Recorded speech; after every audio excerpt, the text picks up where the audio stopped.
பாதி விலையில் பொருட்கள் கொடுப்பதாக ஏமாற்றிய வழக்கில் குற்றவாளியான அனந்தகிருஷ்ணனுக்கு உதவும் நோக்கம் சிபிஎம்க்கு இல்லை என்று சிபிஎம் மாவட்ட செயலாளர் சி.வி. வர்கீஸ் தன்னுடைய பெயரில் பொய்யான செய்திகள் வெளியிட்ட ஊடகங்களுக்கு எதிராக சட்ட நடவடிக்கைகள் எடுக்கப்படும் என்றும் சி.வி. வர்கீஸ் தெரிவித்துள்ளார். பாதி விலையில் ஸ்கூட்டர் உட்பட உள்ள பொருட்கள் தருவதாக ஏமாற்றிய வழக்கில் முக்கிய குற்றவாளி அனந்தகிருஷ்ணன் தனக்கு எதிராக நடத்திய குற்றச்சாட்டுகள் முற்றிலும் பொய்யானதென்றும் மோசடி செய்த நபரின் புகாரின் பேரில் தன்னை அவமானப்படுத்திய ஊடகங்களுக்கு எதிராக சட்ட நடவடிக்கை எடுக்கப்படும் என்று சிபிஎம் இடுக்கி மாவட்ட செயலாளர் சி.வி. வர்கீஸ் கூறினார். தங்கமணி உட்பட எந்த வங்கியிலும் தனக்கு அக்கவுண்ட் இல்லை என்றும் இருந்தால் அதை நிரூபிக்க வேண்டும் என்றும் ஊடகங்களிடம் சி.வி. വர்ഗീസ് കേൾവി எழுப்பியுள்ளார். അയാളെ ചില ആളുകളുടെ ഉപജീവന സംഘത്തിൽ കേസ് വന്നപ്പോൾ എന്നോട് അയാളെ സഹായം അഭ്യർത്ഥിച്ചു. ഇത്തരം തട്ടിപ്പ് കേസിന് സഹായിക്കില്ലെന്ന് ഞാൻ പറഞ്ഞു. അയാൾ നേരത്തെ തന്നെ പറഞ്ഞു. കേസ് ഫയൽ ചെയ്തപ്പോൾ അയാളെ ഇപ്പോൾ അയാൾ പറഞ്ഞിട്ടാണ് അയാളുടെ ചില ഉപജാപക സംഘങ്ങൾ എൻ്റെ അടുത്ത് വന്നിരുന്നു. ചില കേസുണ്ട്, സഹായിക്കാൻ എനിക്ക് സാധ്യമല്ല എന്ന് പറഞ്ഞു. കാരണം ഇത്തരം തട്ടിപ്പ് കയറി സഹായിക്കാൻ പറ്റില്ല, ഞാൻ ആ കേസിന് നടപടി ചെയ്യാൻ പറഞ്ഞു. ഇപ്പോൾ നടക്കുന്ന തട്ടിപ്പ് കേസുമായി ബന്ധപ്പെട്ടാണോ?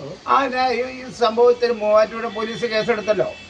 ക്രൈം എടുത്തപ്പോൾ തന്നെയാണ് അവരുടെ ചില ആളുകൾ എൻ്റെ അകത്ത് ഇങ്ങനെ സംഭവമുണ്ട്, എനിക്ക് നടപടാൻ പറ്റില്ല. പ്രത്യേകിച്ച് അത് എറണാകുളം ജില്ലാ കമ്മിറ്റി കേസാണ്. ഞാൻ അവിടെ പോയി തന്നെ ഇരിക്കാൻ പറ്റും. അത്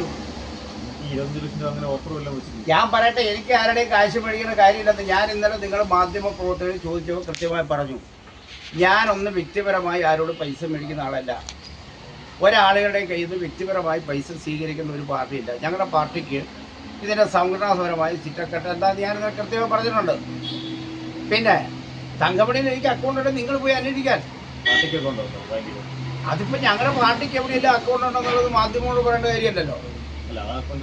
അതും അങ്ങനെയില്ല. അത് തങ്കമണി ബാങ്കിൽ പാർട്ടിക്ക് അക്കൗണ്ടും ഇല്ല.